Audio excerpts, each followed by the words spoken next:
I am Himanshu Sharma from Ujjain Engineering College, Computer Science third year. So आज हम 450dsa.com के binary tree section के question number 15 to 23 देखने जा रहे हैं। हमने लास्ट वीडियो में क्वेश्चन नंबर 20 तक कवर किया था। So we are going to start from question number 21। बस एक छोटा सा करेक्शन ये है कि जो हमने लास्ट में क्वेश्चन नंबर 20 देखा था पिछले पिछले सेशन में, उसमें मिनिमम नंबर ऑफ स्वॉप्स निकालना था टू सॉर्ट, मतलब find the minimum number of swaps required to convert binary tree into binary search tree. तो हमको तो ये मालूम है कि बाइनरी ट्री का बाइनरी सर्च में कन्वर्ट कर देंगे और बाइनरी सर्च का इन ऑर्डर लेंगे तो वो एक सॉर्टेड अरे होगा। तो बस हमें करना क्या था, बाइनरी ट्री का इन ऑर्डर लेना था और उसको मिनिमम नंबर ऑफ स्वॉप्स में सॉर्ट करना था, तो वही हमारा रिजल्ट होगा। तो जो बाकी चीज़ थी वो तो सेम रहेगी। बस मैंने पिछली बार ये फंक्शन में इन ऑर्डर पास करना भूल गया था, वो इसी लिस्ट को पास किया था। तो इस ये बस एक करेक्शन है, इसका ध्यान रखने का आपको। तो हम स्टार्ट करते हैं क्वेश्चन नंबर 21 से। Sum tree given a binary tree, return 1 if each node x in the tree other than the leaves, its value is equal to the sum of its left subtree value and its right subtree value, else return 0. A empty tree in a is also a sum tree, as the sum of its empty trees can be considered to be 0. A left node is also considered a sum tree. मतलब sum tree का मतलब हम ये कहेंगे कि जैसे हमारे पास, consider कीजिए ट्री है से 1, 3 और 2, इसका सम ट्री कैसे होगा? ये वाली जो नोड है ये अपने लेफ्ट चाइल्ड और अपने राइट चाइल्ड का सम अपने अंदर स्टोर करेगा। तो मतलब ये कुछ इस तरह से होगा, ये अपने लेफ्ट चाइल्ड और राइट चाइल्ड का सम स्टोर करता है। इसी तरह से टू का लेफ्ट चाइल्ड क्या है? नन। टू का राइट चाइल्ड क्या है? नन। तो उन दोनों का सम 0 है, जो कि हमें यहाँ पर दिया हुआ है। मतलब जैसे एम्प्टी, मतलब यहाँ पर हमें लीफ नोड्स, हाँ leaf nodes is also consider a sum tree और उसका वैल्यू 0। तो यहाँ पर 0। और इसी तरह से जब वो 3 का सम ट्री निकालेगा तो 3 का तो कोई ना लेफ्ट है ना राइट, तो वो 0 है। तो इस तरह से हम सम ट्री बनाएंगे। और अगर मान लीजिए यहाँ पर कोई दूसरी नोड होती 4, तब इसका सम ट्री वही कि अपने लेफ्ट ट्री का सम और अपने राइट ट्री का सम अपने अंदर स्टोर करता है। तो यहाँ पर देखते हैं कि 1 का लेफ्ट में कितना है? 2, 1, 4, इसका टोटल हो जाएगा 7। और 1 के राइट में है 3, तो ये आएगा टोटल 10। 3 का लेफ्ट में है 0, 3 का राइट में है 0, तो इसका 0। और 2 का लेफ्ट में है 4, राइट में है 1, तो इसका हो जाएगा 5। और 4 का लेफ्ट राइट में है 0, तो ये 0 हो गया और ये भी 0 हो गया। तो मतलब इस तरह से हम सम ट्री को बनाते हैं। तो इसको बनाने के लिए एक सिंपल सा रिकर्सिव कॉल करेंगे कि हम अज्यूम करते हैं कि हमारा रिजल्ट ट्रू है स्टार्टिंग से।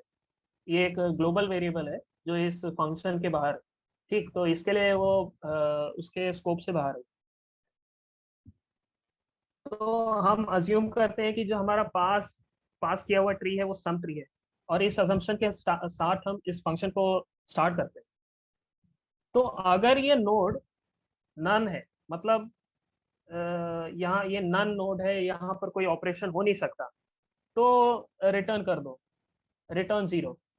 मतलब जैसे 4 ने अपने लेफ्ट को कॉल किया था तो वो तो नन आएगा। यहाँ पर 4 का जो लेफ्ट चाइल्ड है वो नन है, और 4 का राइट चाइल्ड भी नन होगा। तो ये दोनों क्या रिटर्न करेंगे? ये वाला भी 0 रिटर्न करेगा और ये वाला भी 0 रिटर्न करेगा।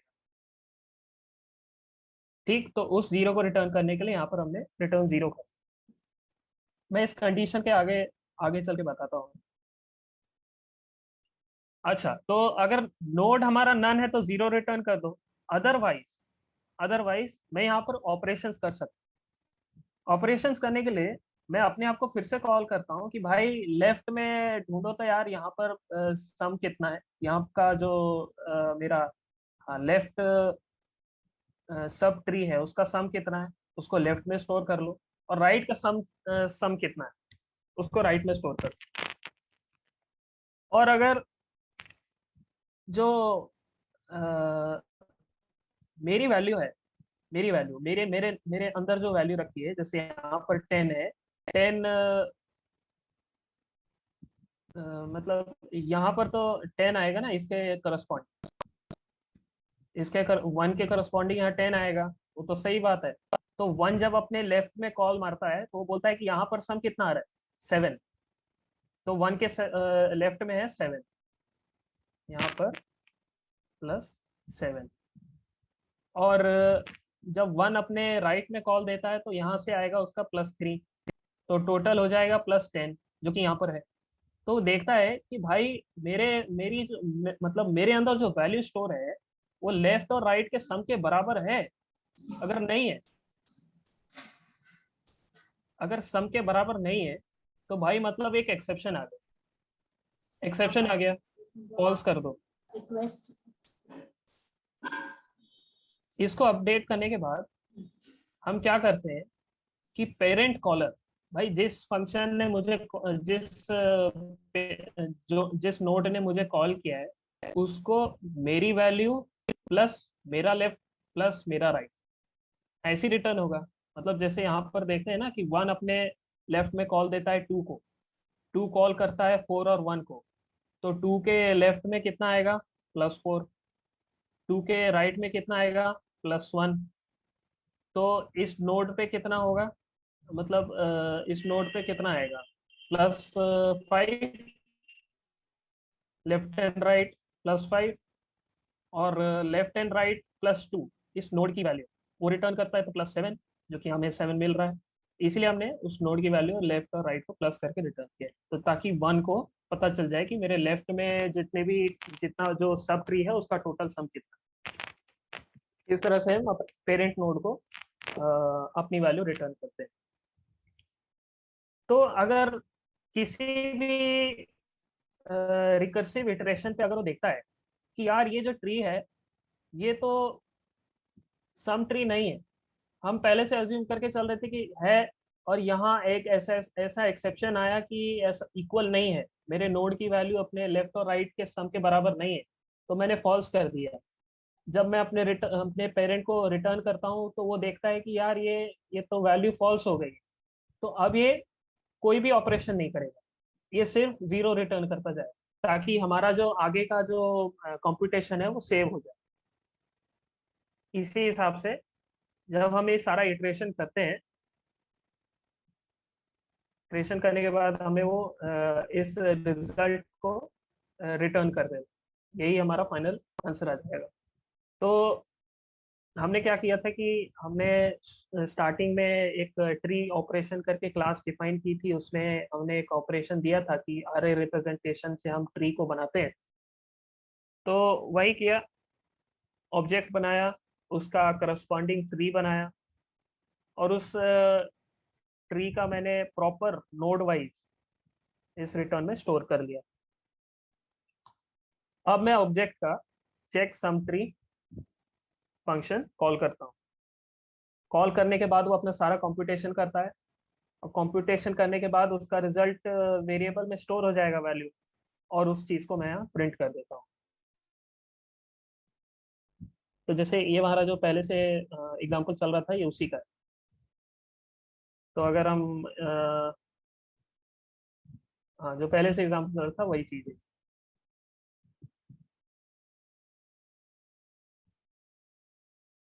तो हमारा क्वेश्चन नंबर 22,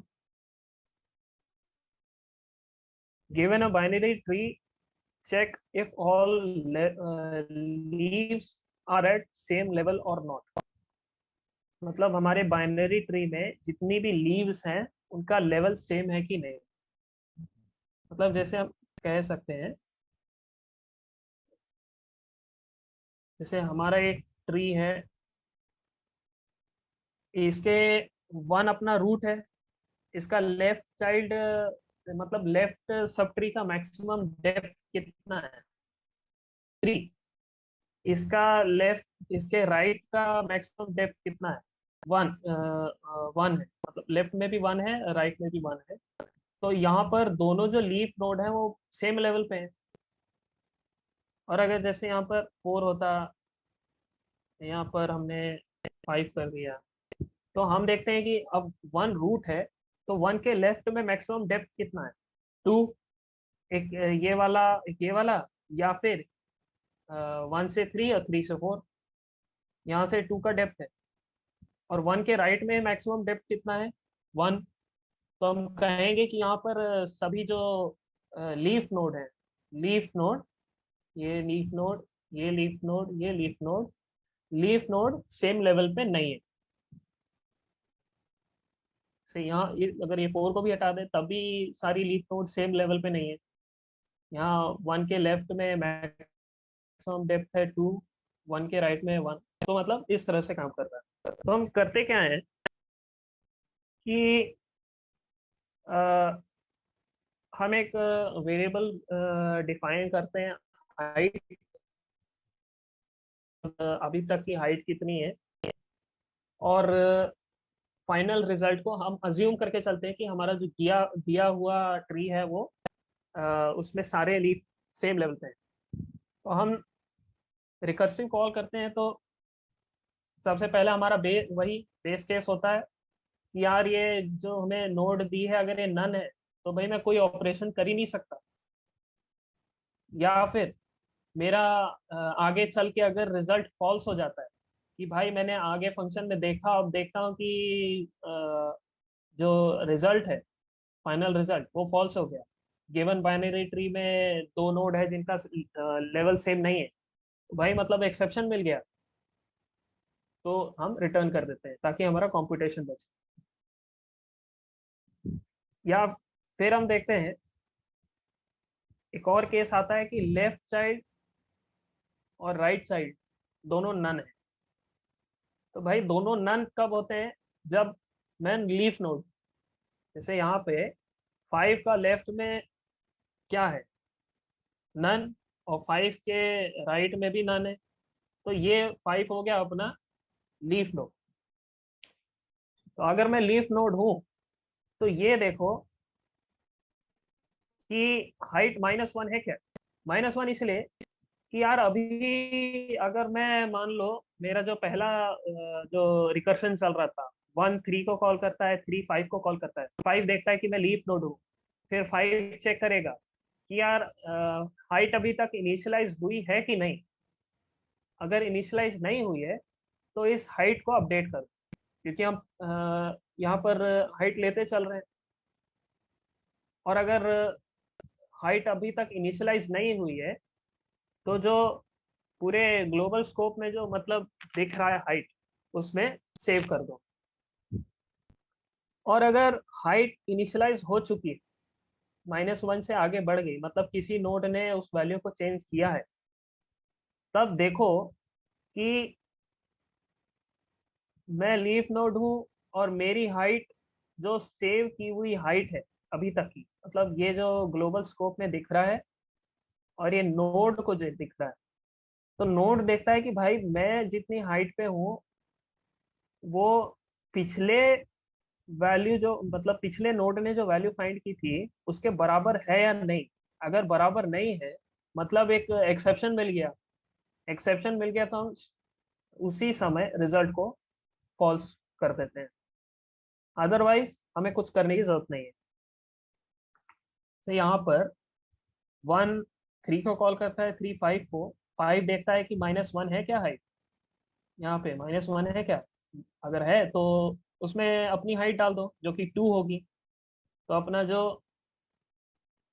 हाइट वेरिएबल होगा उसमें 2 हो जाएगा। फिर 1 जो है वो अपने राइट में कॉल देगा, राइट।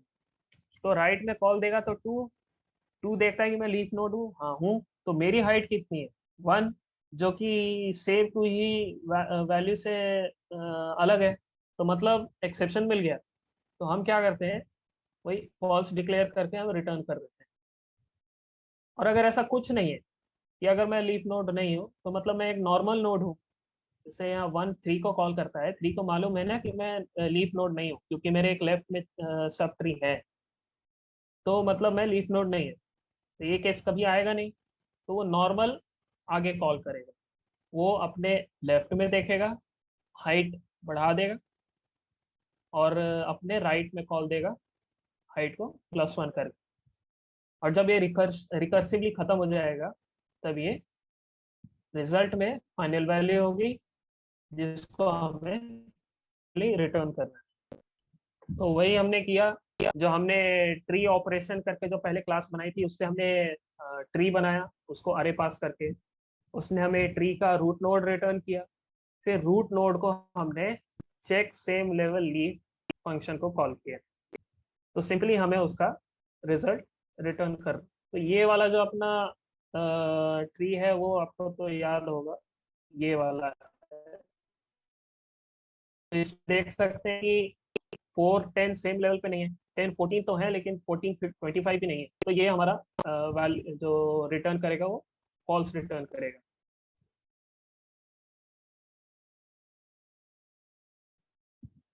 जैसे अगर हम इसी रिप्रेजेंटेशन में अगर यहाँ पर नन भी कर देते हैं कि यहाँ पर कोई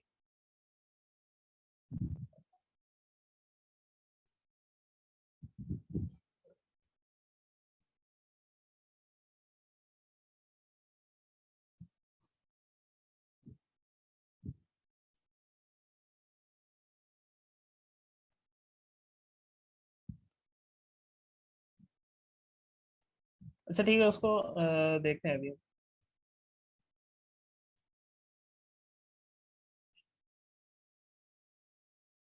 हाँ तो मतलब उसके लेफ्ट में कॉल करना है, फिर राइट में कॉल करना है हाइट बढ़ा के, और वो जब ये रिकर्सिवली खत्म होगा तो हमें रिजल्ट रिटर्न करना। तो इसमें थोड़ा सा करेक्शन और रहेगा। ये वाला question number 23, question number 23, given a binary tree, find out whether it contains a duplicate sub tree of size 2 और मोर और नॉट। तो हमें एक बाइनरी ट्री दिया रहेगा, तो उसमें डुप्लीकेट ट्रीज, डुप्लीकेट सब ट्रीज, डुप्लीकेट सब ट्रीज, तो मतलब जैसे अगर हमारा 2 1 4 5 और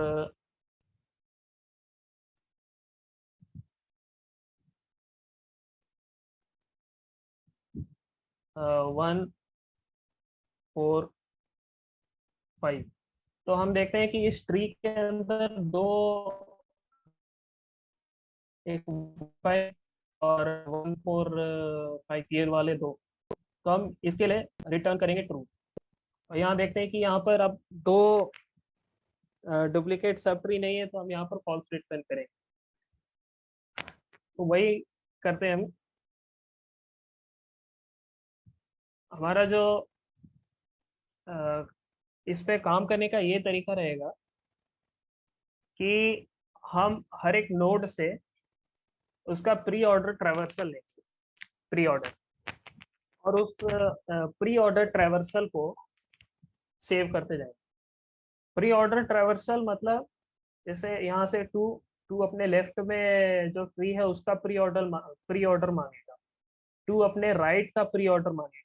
अगर वो दो प्री ऑर्डर सेम हो गए, तो भाई मतलब अपने लेफ्ट और राइट में जो ट्री है सब ट्री वो सेम हो।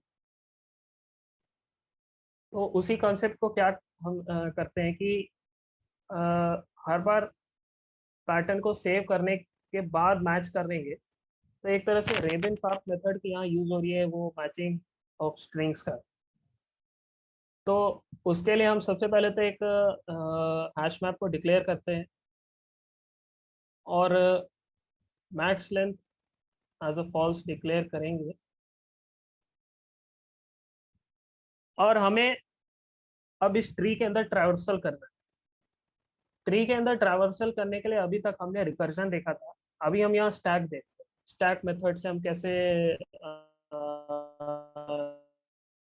ट्रैवर्सल करेंगे। तो हम स्टैक को इनिशियलाइज करते हैं अपने रूट एलिमेंट से,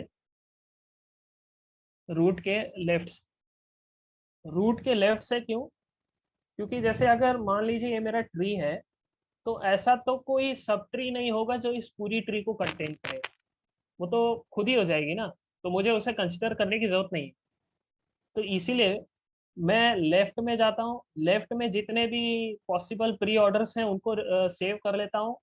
फिर इस रूट नोड के जो राइट में है, राइट में जितने सब ट्री है उनके पर्टिकुलर नोड से प्री ऑर्डर निकाल के मैच करता हूँ। इसीलिए मैंने पहले लेफ्ट नोड को स्टैक में पुश किया और मैं लेफ्ट नोड से, रूट के लेफ्ट नोड से नॉर्मल ट्रैवर्सल करूँगा। तो ट्रैवर्सल करने करते वक्त मैं क्या करता हूँ, सिंपली उस पर्टिकुलर नोड से उसका प्री ऑर्डर मांगता हूँ कि भाई तुम्हारे यहाँ जो प्री ऑर्डर ट्रैवर्सल है वो रिटर्न करो। और उसको रिटर्न करने के बाद मैं उस प्री ऑर्डर ट्रैवर्सल को एज अ स्ट्रिंग कन्वर्ट करके अपने मैप में स्टोर करता हूँ और उसके करस्पॉन्डिंग उस नोड का पॉइंटर स्टोर करता हूँ। और मैं सिंपली स्टैक के अंदर पर्टिकुलर नोड से लेफ्ट चाइल्ड और अपना, सॉरी, राइट चाइल्ड, फिर लेफ्ट चाइल्ड को पुश करता हूँ। पहले राइट और लेफ्ट इसीलिए क्योंकि जब हम पॉप करेंगे तो हमारा पहला लेफ्ट आना चाहिए, तो इसीलिए पहले राइट को किया फिर लेफ्ट को किया, ताकि हमारा अगले जो इटरेशन है उसमें लेफ्ट पहले आए। तो हमारा जब ये खत्म होगा तो हमारे पास रूट के लेफ्ट चाइल्ड के जितने भी पॉसिबल प्री ऑर्डर्स हैं वो स्टोर हो जाएंगे। फिर हमें सिंपली क्या करना है, रूट के लेफ्ट राइट में जाना है और हर एक नोड से उसका प्री ऑर्डर ट्रैवर्सल मांगना है और देखना है कि अपने पास ये ट्रैवर्सल मैप में है क्या। अगर है तो ठीक है, अपने को मैक्स लेंथ का एक जो वैल्यू है उसको ट्रू डिक्लेयर कर देंगे, ताकि हमें पता चले कि हमें एक पॉसिबल मैच मिला है। और उस मैच को एज ए इंडिकेटर यहाँ ट्रू स्टोर करते हुए आगे हम ट्रैवर्सल करें। वही राइट को पुश करना है, फिर लेफ्ट को पुश करना है, ताकि अगले iteration में हमारा लेफ्ट नोड बाहर। और finally जब ये पूरा फंक्शन खत्म होता है तो लास्ट में हमें इस वैल्यू को रिटर्न करना है, जो कि इस फाइनल रिजल्ट को स्टोर करती है। तो सिंपली ये वाला जो ऑब्जेक्ट है, इसके लिए इसके करस्पॉन्डिंग हम ट्री बनाते हैं, जो कि यही सेम चीज है।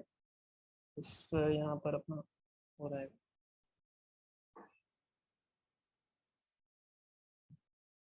अपना ये ट्री जो है वो इस तरह से दिखेगा। और जब हम इसका ट्री बना के रूट नोड सेव करते हैं और फिर इसको ड्यूब सब में चेक करते हैं कि भाई यहाँ पर डुप्लीकेट है क्या, देखते हैं यहाँ पर है तो हम इसको रिटर्न कर देंगे। जैसे अगर यहाँ पर मैंने भी कर दिया तो कुछ issue।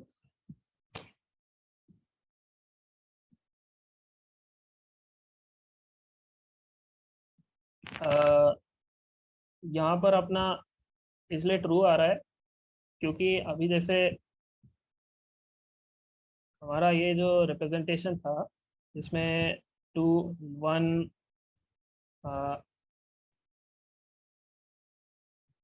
3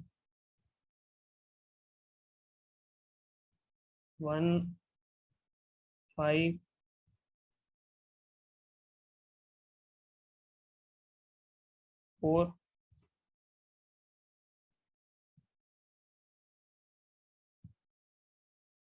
4।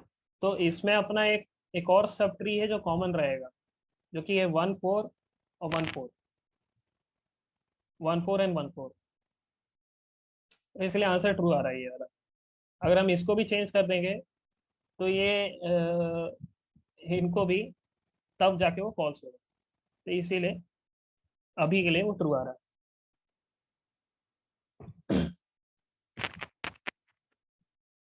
So going to question number 24,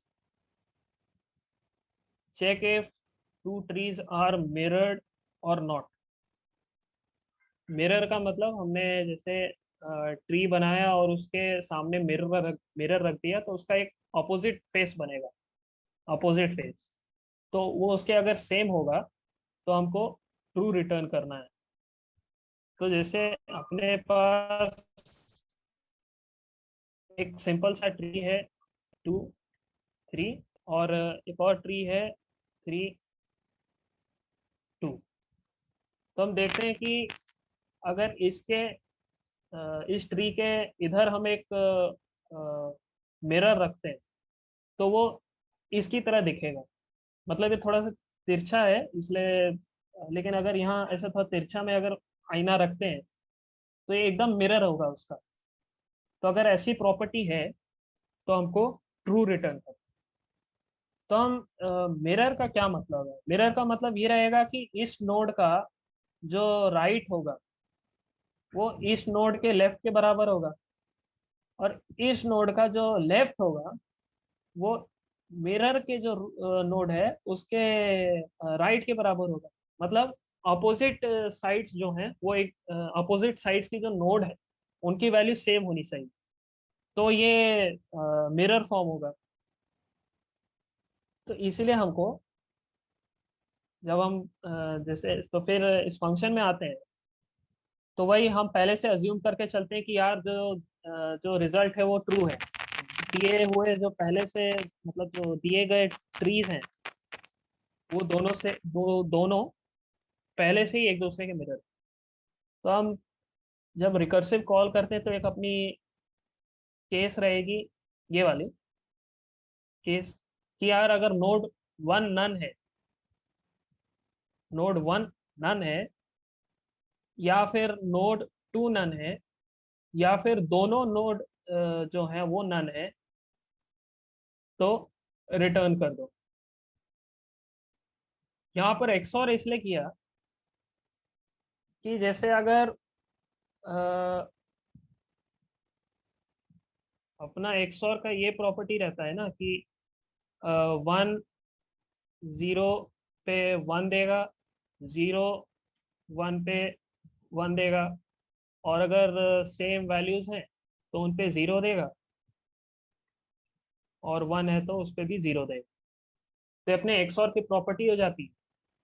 तो हमको देखना है कि अगर अगर नोड 1 नन हो गया और नोड 2 जो है वो नन नहीं है, तो हम एक केस आ गया कि यहाँ पर अपना ट्री का ट्रेवर्सल सही नहीं जा रहा। भाई अगर अगर दोनों जो ट्री है मिरर है तो उनकी प्रॉपर्टीज भी सेम होनी चाहिए ना। कभी भी ये वाली नोड इसके साथ नन तो हो नहीं सकती, मतलब इसके अपोजिट में नन तो हो नहीं सकती। तो अगर ऐसा केस आता है तो हम डिक्लेयर कर देते हैं कि अपना जो ट्री है, दोनों दिए हुए ट्री, ये मिरर नहीं है। और अगर दोनों नन है, मतलब वही कह रहे हैं कि ट्री 1 और ट्री 2 अगर दोनों मिरर हैं तो करस्पॉन्डिंग नोड पे सेम प्रॉपर्टी रहेगी। जैसे यहाँ पर है, ये नोड है और ये वाली नोड है 3, ये मिरर है। तो 3 का यहाँ पर जो प्रॉपर्टी है कि यहाँ मेरे लेफ्ट में कोई नहीं है, मेरे राइट में कोई नहीं, तो उसी तरह से यहाँ के 3 में भी वही प्रॉपर्टी रहेगा कि इसके लेफ्ट में भी कुछ नहीं, इसके राइट में भी कुछ नहीं है। तो उसी प्रॉपर्टी को अगर ऐसा आता है तो यहाँ कुछ करने की जरूरत नहीं, सिंपली इसको रिटर्न करो। और अगर ऐसा कुछ नहीं कि यार कहीं पर भी नन जैसा कोई एक्सेप्शन नहीं मिल रहा, तो देखो नोड 1 की वैल्यू नोड 2 के बराबर है क्या।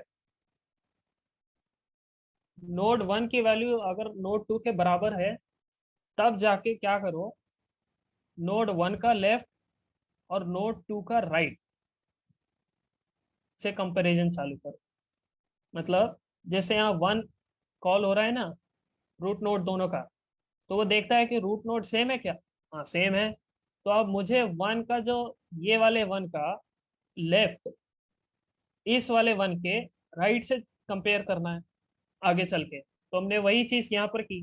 पहले वाले ट्री का लेफ्ट मैंने दूसरे वाले ट्री के राइट से कंपेयर करने के लिए कॉल किया, और अगर ऐसा किया तो मुझे एक उसका कॉम्प्लीमेंट्री पहले वाले नोड का राइट दूसरे वाले नोड के लेफ्ट से मेरे को कंपेयर करना होगा, ताकि वो मिरर प्रॉपर्टी को हम आगे चल के देख पाए।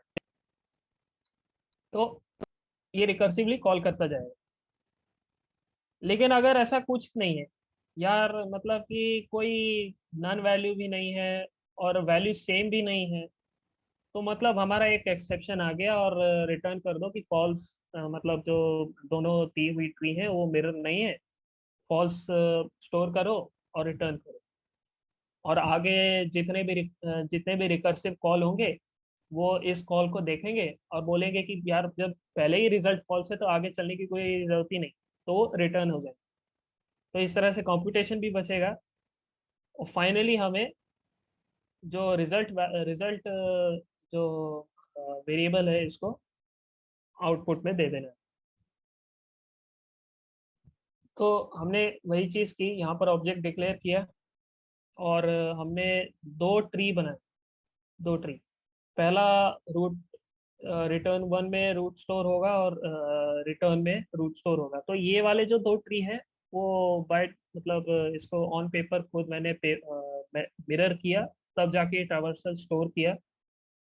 और इन दोनों को जब हमने चेक किया, रूट रिटर्न वन और रिटर्न टू, रिटर्न का चेक किया कि ये मिरर है क्या, चेक करो। और जो रिजल्ट रहेगा वो इस ऑब्जेक्ट के रिजल्ट एट्रीब्यूट में रहेगा, तो उसको सिंपली रिटर्न कर दो। तो हमने यहाँ पर रिटर्न किया। तो जैसे अगर हम यहाँ पर चेंजेस भी करते हैं तो ये वैल्यू फॉल्स होनी चाहिए, क्योंकि फॉल्स आ रही है। और अगर कुछ और भी चेंज करते हैं, जैसे यहाँ पर इसको 10 कर दिया और इसको नन कर दिया, इसको 14 कर दिया, तो भी फॉल्स आएगा। मतलब वो मिरर प्रॉपर्टी होनी चाहिए उनके अंदर। Coming to question of 25, sum of nodes on the longest path from the root to leaf node। अब बोला है कि रूट से लीफ तक जाओ और सबसे लंबे पाथ का सम रिटर्न करो। तो यहाँ सीधे सीधे दिख रहा है कि डेप्थ पर सर्च करना है, मतलब ट्री के डेप्थ तक जाना है, और जो अपना अभी तक का सम है उसको अपने मैक्सिमम से कंपेयर करते हुए स्टोर करना। तो वही चीज़ की हमने यहाँ पर। जो रिजल्ट है उसको एज अ जीरो से इनिशलाइज किया, और जो मैक्सिमम लेंथ सब सारे जो लीफ नोड तक के ट्रेवर्सल होंगे, रूट से लीफ नोड तक के, उनका मैक्सिमम उनका मैक्सिमम स्टोर करने के लिए ये वेरिएबल है। तो जो हमारा फंक्शन होगा वो सिंपली नोड लेगा, अभी तक का ट्रेवर्सल कितना हुआ, अभी तक का ट्रेवर्सल कितना हुआ, और अभी तक का सम कितना हुआ। मतलब जैसे यहाँ पर ना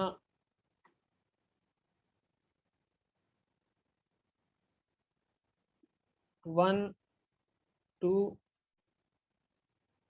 3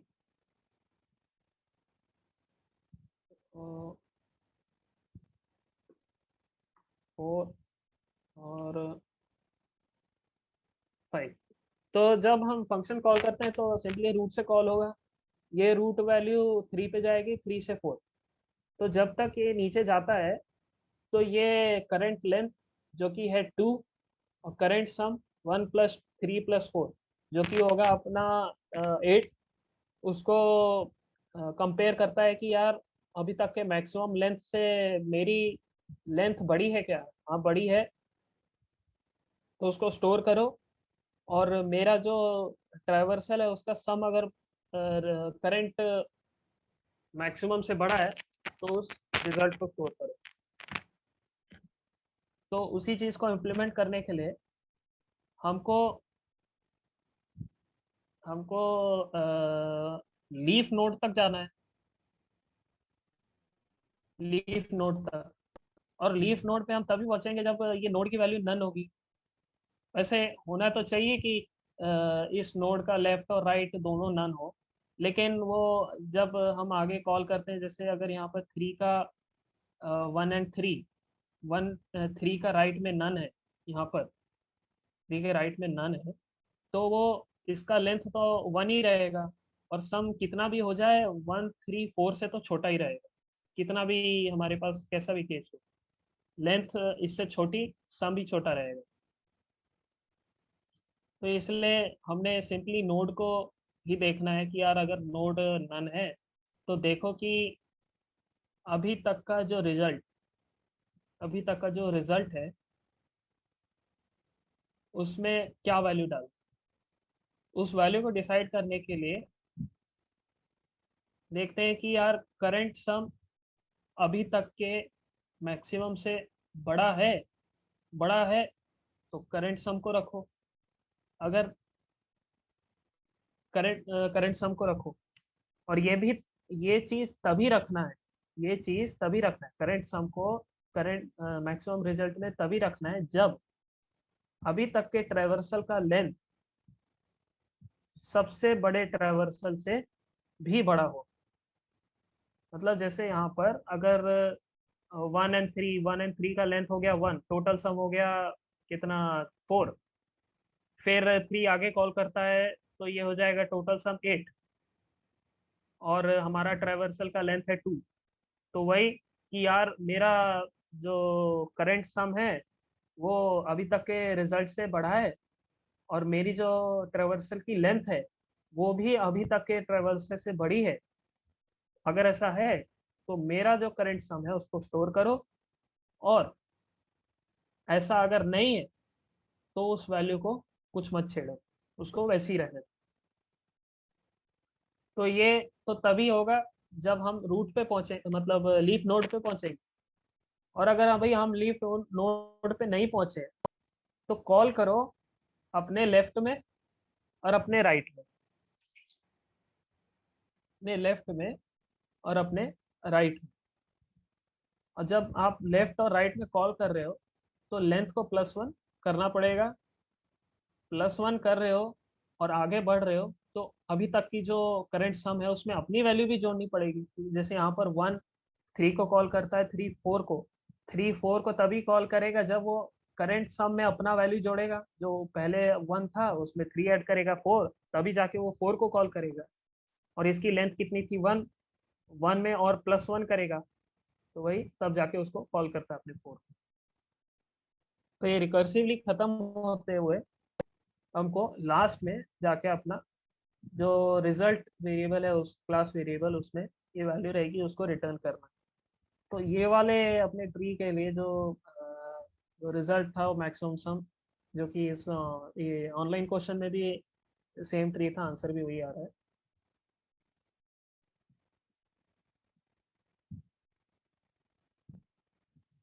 question number 25, check if given graph is tree और नॉट। तो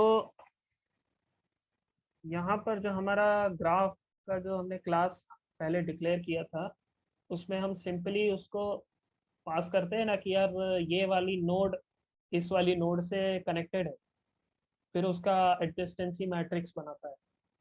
तो वही हमने अपने अपने पेरेंट क्लास का कॉल किया कि यार मेरे पास इतने एक मिनट नोड है। एक मिनट, हिमांशु हिमांशु हाँ पहले सर, हाँ सर। ग्राफ और ट्री में डिफरेंस समझाओ, और फिर उसके बाद चलो।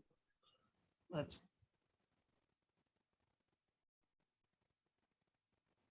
ना जो ट्री था, ये जैसे एक सिंपल सा ये ट्री हो गया। इसमें और अगर थोड़ा सा, तो ये ट्री है। ट्री का मतलब ये है कि इस पर्टिकुलर नोड से जो लेफ्ट में जो जो भी एक ग्राफ रहेगा, मतलब ये एक तरह से रिकर्सिव रिलेशन है कि पेरेंट नोड के जो लेफ्ट में ग्राफ है, it is not connected to any of the node in the right graph. मतलब हर एक ट्री तो ग्राफ होता है, ये तो हमको एनालॉजी मालूम होनी चाहिए कि वन पेरेंट है तो इसके लेफ्ट में जो ग्राफ होगा, लेफ्ट में जो ग्राफ है वो पेरेंट नोड के राइट के जो ग्राफ है उससे कोई कनेक्शन नहीं रखता। उसी तरह से टू पे भी यही प्रॉपर्टी कॉल होती है कि यार टू का जो लेफ्ट है उसमें जो ग्राफ है, टू के राइट के ग्राफ से कोई भी कनेक्शन नहीं रखता, तब ये हमारा ट्री है। और अगर हम इसको कनेक्ट कर देते हैं तो हम देखते हैं कि वन के जो लेफ्ट में ग्राफ है, वन के राइट के ग्राफ से कोई भी कनेक्शन नहीं रखता। ठीक है, वन अपने टू को कॉल करता है कि यार टू तुम अपना प्रॉपर्टी बताओ, तो टू बोलता है कि यार मेरा जो लेफ्ट में है मेरे राइट से कनेक्टेड है। अगर ऐसा है तो मैं तो ट्री नहीं हुआ, तो मेरी वजह से जो रूट है वो भी नहीं कह सकता कि यार मैं ट्री हूँ। तो ये टोटली हमारा अपना ग्राफ हो गया। अगर ये वाला भी केस होता, जैसे वन के लेफ्ट में 2 4 5 और वो 4 है जो अपने 3 से भी कनेक्टेड है, तो ये पूरी तरह से ग्राफ हो गया। तो इसको हम इसका बेसिकली हम इस तरह से इसको रिप्रेजेंट करते हैं, और इसका जो एडजेस्टेंसी मैट्रिक्स होता है उसमें हम उसको इस तरह से रिप्रेजेंट करते हैं।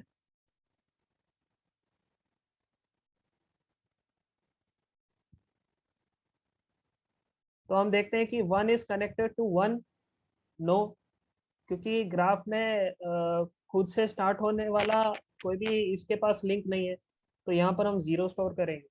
One is connected to two, yes. One is connected to three, yes. One is connected to four, no. इस तरह से हम टू का चेक करेंगे कि two is connected to one, yes.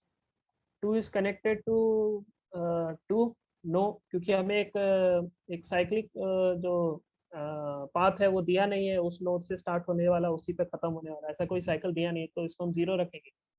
To से थ्री तक जाने वाला कोई लिंक है नहीं, टू से फोर तक जाने वाला कोई लिंक है, हाँ। तो ऐसे करते करते फिर यहाँ पर एक पाँच भी होगा, तो वही वन से फाइव है क्या, नहीं, टू से फाइव है, हाँ। तो इस तरह से हम एडजस्टेंसी मैट्रिक्स को क्रिएट करते हैं। तो हम एक अजम्पशन लेके चल रहे हैं जब हम अपना सॉल्व करते हैं। ये आपको तो मालूम है कि अपना एक ग्राफ जो है ये डायरेक्टेड भी हो सकता है। Directed graph, directed and undirected graphs होते हैं ना, तो ये डायरेक्टेड ग्राफ, तो आप ये वाला सिंबल जैसे वन से टू कनेक्शन जा रहा है, टू से वन तक कनेक्शन कुछ नहीं जा रहा, तो वही जैसे यहाँ पर भी वन से थ्री को कनेक्शन जा रहा है, थ्री से वन को कनेक्शन नहीं आ रहा, क्योंकि ये डायरेक्शन बता रहा है। ये अनडायरेक्टेड था क्योंकि ये लिंक वन से थ्री तक भी जा रही है, थ्री वन से भी जा रही है। लेकिन जब हम उसका डायरेक्शन दे देते हैं कि वन से थ्री तक जा रहा है, तो थ्री वन से कनेक्टेड नहीं। तो वही अगर इस प्रॉपर्टी को लेकर चलते हैं तो यहाँ पर वन, यही एडजस्टेंसी मैट्रिक्स को अब चेंज करते हैं इस नए ग्राफ के लिए। तो हम देखते हैं कि one is connected to one, no. One is connected to two, yes. One is connected to three, yes. Four से नहीं है, फाइव से नहीं। टू वन से कनेक्टेड है क्या, पहले देख रहे थे ना कि हम अनडायरेक्टेड देख रहे थे, लेकिन अभी तो डायरेक्टेड है, तो हम इसको जीरो देखेंगे। One is connected to, but two is not connected to one, जब तक हमें अलग से एक पाथ नहीं दिया रहेगा कि यार से बनाने में भी थोड़ा कि देख मतलब 1 2 से भी कनेक्टेड है और 2 1 से कनेक्टेड, मतलब जब तक स्पेसिफाई नहीं किया अगला पाथ से। यहाँ पर ही आपको बताता हूँ, यहाँ पे से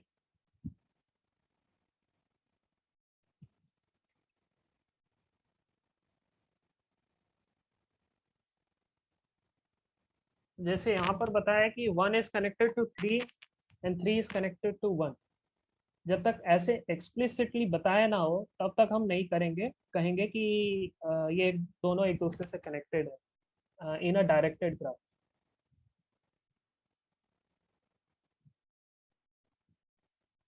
तो वही जब हम इसको बनाते हैं तो हम कह रहे हैं कि 3 1 से कनेक्टेड है क्या?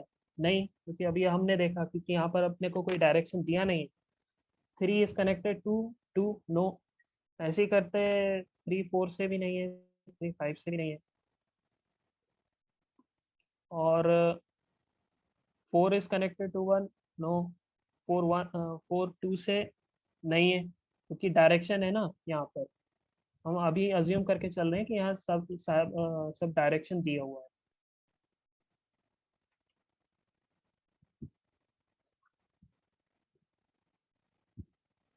डायरेक्शन दिया हुआ है तो ये लिंक भी 0 रहेगी। 4 इज कनेक्टेड टू 3, नहीं। 4 4 से कनेक्ट है, नहीं। 4 5 से अ, अगर हम इसको मिटाते हैं थोड़ा सा ट्री के रिप्रेजेंटेशन में, तो ये हो जाएगा अपना 0, और अपना 5 किसी से कनेक्ट नहीं है। हम देखते हैं कि जब हम इन सारे रिप्रेजेंटेशंस को सम करेंगे तो वैल्यू कुछ इस तरह से रहेगा। और अगर देखते हैं कि यहाँ पर अगर कनेक्शन होता,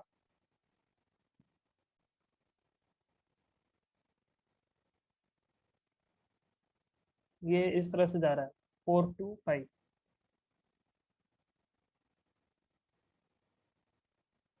5 4 to 5, तो यहाँ पर एक एक्स्ट्रा काउंट हो गया, अपने पास एक एक्स्ट्रा काउंट हो गया यहाँ पे, एक्स्ट्रा काउंट 2।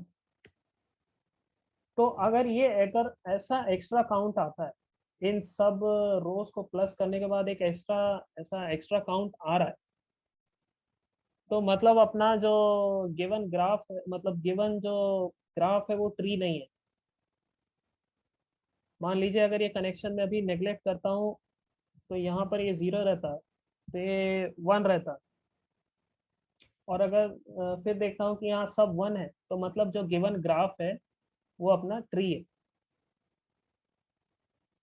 तो हमने बस सिंपली एडजेस्टेंसी मैट्रिक्स बनाया डायरेक्टेड ग्राफ का, और उन सभी रोज को प्लस कर लिया और उसको चेक किया कि यहाँ पर कोई 2 बार काउंट हो रहा है।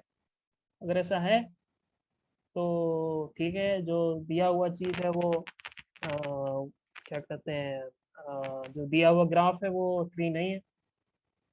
लेकिन अगर वो ऐसी प्रॉपर्टी फॉलो करता है कि 0 1 1 1, कोई भी 2 या फिर 3, ऐसा अगर ऐसा चीज़ है तो मतलब वो ग्राफ है, उसके अंदर मल्टीपल कनेक्शंस है। तो हमने बस वही किया, अपने जो पेरेंट क्लास है उसका मेक ग्राफ फंक्शन कॉल किया, और उसने हमको एडजेस्टेंसी मैट्रिक्स रिटर्न की। फिर हम फंक्शन में आते हैं, check if graph is tree और नॉट। तो हम एक बफर इनिशियलाइज करते हैं, वही मतलब मैट्रिक्स के पहले रो का लेंथ के बराबर की, ये बफर पहले रो के लेंथ के बराबर होनी चाहिए, तो उसको डिक्लेयर किया। और मैं इटरेटिवली बफर में ith वैल्यू को अपडेट करता जाऊंगा +1। अब मैं उस बफर में चेक करूंगा कि यूनिक कनेक्शंस हैं कि नहीं। यूनिक कनेक्शंस नहीं है तो ठीक है, फॉल्स रिटर्न कर दो। और अगर यूनिक कनेक्शंस हैं तो ठीक है, ये अपनी चीज़ जो अपने को दिया हुआ ग्राफ था वो ट्री प्रॉपर्टी है उसके अंदर, तो उसको एज अ ट्रू रिटर्न करेंगे। तो वही हमने यहाँ पर ये वाला जो अपना ग्राफ है, 1 is connected to 2, 1 is connected to 3, 2 is connected to 4, 2 is connected to 5, 3 is connected to 5। देख रहे हैं ना कि यहाँ पर दो चीज दो अलग अलग नोड्स हैं, वो एक ही चीज पे कनेक्ट हो रहे हैं। तो मतलब ये अपना एक ग्राफ है, ट्री प्रॉपर्टी को फॉलो नहीं कर रहा।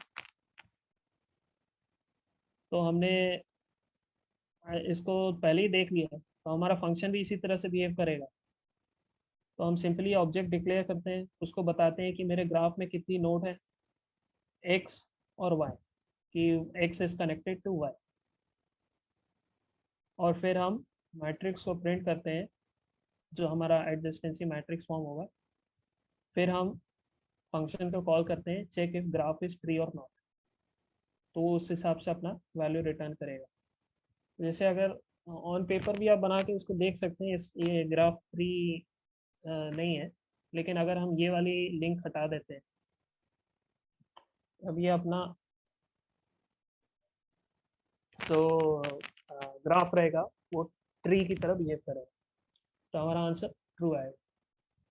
अगर उस लिंक को लगा देते हैं तो इसका आंसर फॉल्स आएगा। Question number 27, find largest subtree sum in a tree. Subtree तो मालूम है कि एक ट्री के अंदर लेफ्ट में भी एक सब ट्री होता है और राइट में भी होता है।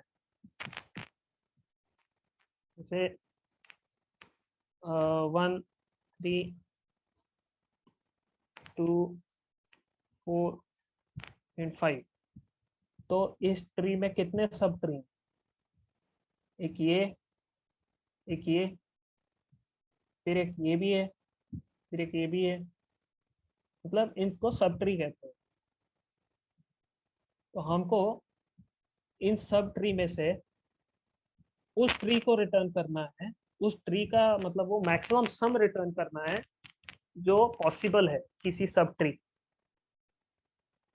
तो हम सिंपली इसको डेप्थ फर्स्ट सर्च करना है। तो डेप्थ फर्स्ट सर्च का सबसे पहले ही एक कंडीशन होती है कि भाई ये जो नोड दी हुई है नन है क्या। तो नन है तो मतलब यहाँ तो कुछ सम पॉसिबल नहीं है, तो जीरो रिटर्न करो। और अगर ऐसा केस नहीं है तो चेक करो मेरे लेफ्ट में ट्री है, मेरे लेफ्ट में भी एक ट्री है, उसका सम लेके आओ। मेरे राइट में भी एक ट्री है, उसका सम लेके आओ। और टोटल करो, टोटल होगा मेरे लेफ्ट में, मेरे राइट में, प्लस मेरी वैल्यू। अगर ये जो चीज है, ये टोटल वैल्यू अभी तक के मिले हुए मैक्सिमम सम से बड़ी है, टोटल वैल्यू अभी तक के मिले मिले हुए मैक्सिमम सम से बड़ी है, तो मैक्सिमम सम में इस नए टोटल को अपडेट करो। और अगर ऐसा कुछ नहीं है, अगर अगर ऐसा नहीं है तो मैक्सिमम सम को छेड़ो नहीं, उसको वैसा ही रहे। तो अब हमें रिटर्न करना है। रिटर्न क्या करेंगे? अपने पेरेंट कॉलर को अपना पूरा सम रिटर्न करेंगे, क्योंकि जब जैसे इसी एग्जांपल में ना से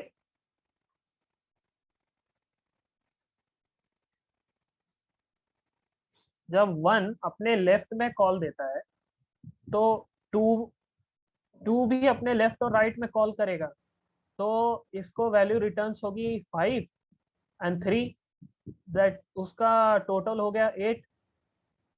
8 + 2 = 10। तो इस सब ट्री का टोटल सम कितना हुआ 10, तो ये अपने पेरेंट को 10 रिटर्न करेगा। उसी प्रकार से 1 के राइट में 4 आएगा, तो फिर 1 को अपने लेफ्ट और राइट का जो सम है वो 14 मिलेगा। और तो इस नोड से पूरे ट्री का जो सम है वो 15 होगा। तो उसी प्रॉपर्टी को बनाए रखने के लिए मैं टोटल रिटर्न करता हूँ।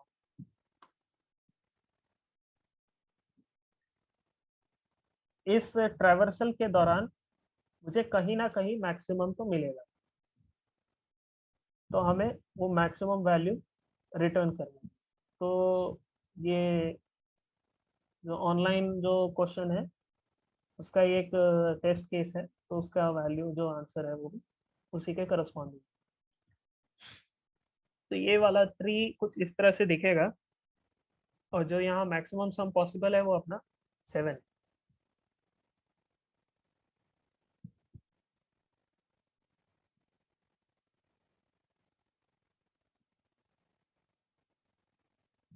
Going to question number 28. Maximum sum of nodes in binary tree such that no two are adjacent.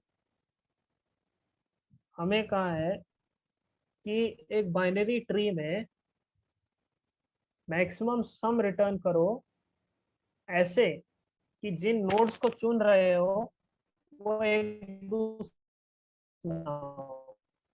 तो जैसे यहाँ पर है कि इस ट्री में 1, अगर मैं 1 को सिलेक्ट करता हूँ तो 1 के एडजेसेंट में कौन है, 2 है, 3 है। तो मैं सम बनाने के लिए इनको तो सिलेक्ट कर नहीं सकता, तो मुझे नॉन एडजेसेंट 1 के नॉन एडजेसेंट कौन है, इसके ग्रैंड चाइल्ड, 1 का लेफ्ट चाइल्ड उसका चाइल्ड, तो 1 का ग्रैंड चाइल्ड 1, 1 का ग्रैंड राइट चाइल्ड 4 और 5, उसके साथ सम करेगा। तो वही 1 can be added with this 1, this 4 and 5।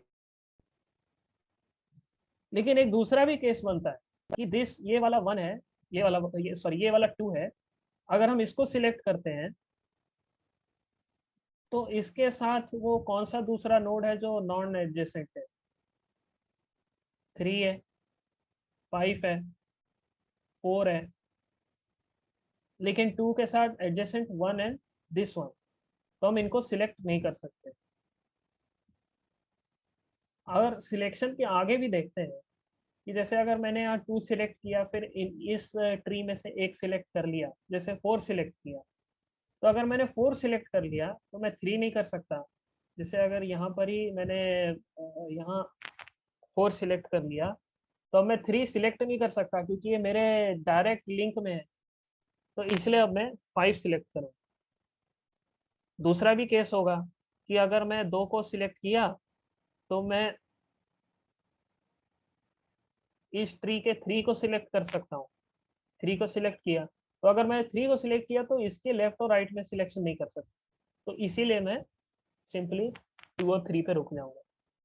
तो ऐसे देख सकते हैं हमारे पास मल्टीपल सिलेक्शंस बन रहे हैं, बस इनमें से मैक्सिमम सम ही रिटर्न करना है और इसमें कोई बड़ी चीज नहीं। तो हमने जैसे देखा कि वही हमारा एक पहला प्राइमरी, हम इस maximum sum node edges of non adjacent, इस फंक्शन में सबसे पहला केस रहेगा कि ये नोड नन है क्या, ये नोड नन है तो यहाँ कोई ऑपरेशन होगा नहीं, तो 0 रिटर्न करो। अदरवाइज नोड नन नहीं है तो ये देखो तुम्हारे पास ऐसे सिलेक्शंस रहेंगे कि if I consider my self, अगर यहाँ पर 1 अपने आप को कंसिडर करता है कि यार मैं अगर अपने जो एक करंट सम बनाना चाह रहा हूँ और मैं उसमें अपने आप को कंसिडर करता हूँ, तो मैं अपने लेफ्ट और राइट में तो कंसिडरेशन कर नहीं सकता कि अगर मैं सिलेक्शन अपना सिलेक्शन करता हूँ तो मैं अपने लेफ्ट चाइल्ड और राइट चाइल्ड का तो सिलेक्शन नहीं कर सकता क्योंकि वो मेरे एकदम एडजेसेंट हो गए। तो एक पहला केस बनता है कि if I consider my self, अगर अगर मैं अपने आप को कंसिडर नहीं करता हूँ, वन अगर अपने आप को कंसिडर नहीं करता है करंट सम में, तो सम बनाने के लिए, टोटल मतलब मैक्सिमम सम बनाने के लिए आई कैन काउंट 2 और 3। अगर मैं सिलेक्शन में अपना सिलेक्शन नहीं देता हूँ तो अगले इटरेशन में 2 और 3 को सिलेक्ट कर सकता हूँ क्योंकि वैलिड सिलेक्शन है वो। ठीक, तो ये हमारे दो केसेस रहते हैं। जो हमारा पहला केस था कि if I consider myself then I can't call my child nodes, I can call my grandchild nodes. वही 1 2 3 को कॉल नहीं करेगा लेकिन 1 4 5 को कॉल कर सकता है क्योंकि वो उसके नॉन एडजेसेंट। तो मैं क्या करता हूँ, मैक्सिमम सम अभी तक का, मतलब मेरा जो करंट, मतलब मैं जो नोड हूँ, मेरा मैक्सिमम सम कहाँ मिल रहा है, मेरे कंसिडरेशन पे या मैं तब जब मैं अपने आप को कंसिडर नहीं करता हूँ। तो उसको स्टोर करने के लिए मैंने मैक्सिमम सम वेरिएबल डिफाइन किया। अब जीडीएस में मैं क्या करता हूँ, अपने इस पर्टिकुलर नोड के सारे ग्रैंड चाइल्ड को स्टोर करता हूँ, ग्रैंड चाइल्ड को। तो वही नोड के लेफ्ट में भी एक चाइल्ड होगा, नोड के लेफ्ट के राइट में भी होगा, नोड के राइट के लेफ्ट में होगा, और नोड के राइट में। वही वन का ग्रैंड चाइल्ड क्या होगा, वन के लेफ्ट में, वन के लेफ्ट के राइट में, वन के राइट के लेफ्ट में, वन के राइट में। वही, लेकिन कई बार नन भी हो सकती है नोड्स, तो उसको काउंटर करने के लिए हमने ये इफ और एल्स स्टेटमेंट लगाई। या कोई चाहे तो वाइल लूप का भी यूज कर सकता है, उसमें कोई होता ही नहीं कर सकता, मतलब कोई दिक्कत नहीं है। बस यहाँ पर सिंपली मैंने स्ट्रेट फॉरवर्ड हार्ड कोड किया एक तरह से। तो जब मुझे अपने ग्रैंड चाइल्ड नोड मिल गए, तो अब उनको मैं कॉल करता हूँ कि यार अब तुम अपना अब तुम अपने स्टेट स्पेस, मतलब तुम्हारा जो होगा प्रोसीजर, कि तुम अपने यहाँ देखो कि अगर तुम अपने आप को कंसिडर करते हो या नहीं करते हो तो तुम्हारे यहाँ कैसा मैक्सिमम सम मिलता है। तो वो वैल्यू रिटर्न करता है और उसको मैं प्लस करते जाता हूँ, प्लस करता जाऊंगा, और उसमें मैं अपनी वैल्यू भी प्लस करूंगा क्योंकि मैंने दी है ना कंडीशन की if I consider my self, तो मेरा वैल्यू भी प्लस होना चाहिए। ठीक, तो जब ये रिकर्सिवली कॉल होके रिटर्न होता है, तो ये अपने ग्रैंड चाइल्ड नोड्स के जो मैक्सिमम सम है उनके सिलेक्शन एरिया में उनका जो मैक्सिमम सम है वो रिटर्न होता है। तो उसको स्टोर करो, स्टोर करने के बाद हमारा दूसरा केस आता है, if I don't consider my value then I can let my child's node to return their maximum sum. कि अगर वन अपने आप को कंसिडर नहीं करता है तो 2 और 3 को कॉल कर सकता है कि भाई तुम ही कॉल करके बताओ तुम्हारे यहाँ मैक्सिमम सिलेक्शन क्या है ऐसे सिलेक्शन क्राइटेरिया में। तो वो कुछ रिटर्न करते हैं कि तुम्हारा लेफ्ट में, हमारे राइट में मैक्सिमम सम रिटर्न करो, और उसको प्लस करते हुए रिटर्न वेरिएबल में स्टोर। अब देखो कि रिटर्न वैल्यू जो रिटर्न वैल्यू में अब लास्ट वाला ऑप्शन रहेगा ना कि if I don't consider my self, अगर सेकंड केस का वैल्यू फर्स्ट केस के वैल्यू से बड़ा है तब फर्स्ट वैल्यू को रिटर्न करो, otherwise second value, second case का जो वैल्यू है उसको रिटर्न। सिंपली हमारे रिकर्सिव कॉल होते हुए रिजल्ट्स रिटर्न होंगे। लेकिन हमारे रिकर्शन में जैसे अभी यहाँ पर तो डेफ फर्स्ट सर्च हो रहा है, तो इसमें कभी ना कभी तो ऐसा केस आएगा कि चीजें रिपीट होंगी, चीजें रिपीट होंगी, मतलब जैसे यहाँ पर 3 है, वन अपने ग्रैंड चाइल्ड को कॉल करता है, और ये वाला वन, और ये वाला वन बोलता है कि यार देखो मैं अपने आप को कंसिडर नहीं करता हूँ, तो मैं अपने चाइल्ड को ही बोलता हूँ कि तुम देखो। तो 1 और 3, ये वाला एक कंडीशन हो गया। फिर ये वाला वन बोलता है कि यार मैं अपने आप को कंसिडर नहीं करता हूँ, तो मैं अपने 2 को कॉल कर सकता हूँ। 2 को, 2 बोलता है कि यार मैं अपने आप को कंसिडर करता हूँ, तो 1 को ये कॉल नहीं कर सकता, डायरेक्ट 3 को कॉल करेगा। तो यहाँ पे देख सकते हैं ना कि 2 केसेस हैं जो बार बार 3 को कॉल कर रही है। तो इसीलिए मैं क्या करता हूँ, कैलकुलेटेड रिजल्ट को मैं अपने हैश मैप में स्टोर करता हूँ। तो इस तरह से हर बार नए इटरेशन में मैं चेक कर सकता हूँ कि इस नोड के लिए अगर हैश मैप में कुछ एग्जिस्ट करता है तो हाँ, तो उसको रिटर्न करो, और अगर नहीं करता तो कैलकुलेट करो, फिर उसको सेव करो, और तब जाके तुम आगे बढ़ो। तो इस तरह से हमें maximum some of non adjacent nodes in a given tree हमें रिटर्न होगा। तो हमारा जो एग्जांपल था यही वाला, क्योंकि अपना 11 वो रिटर्न होगा। यहाँ देख सकते हैं वही है कि 2 4 5, ये वाला 2 4 5 ना 11 रिटर्न कर, तो मैक्सिमम सम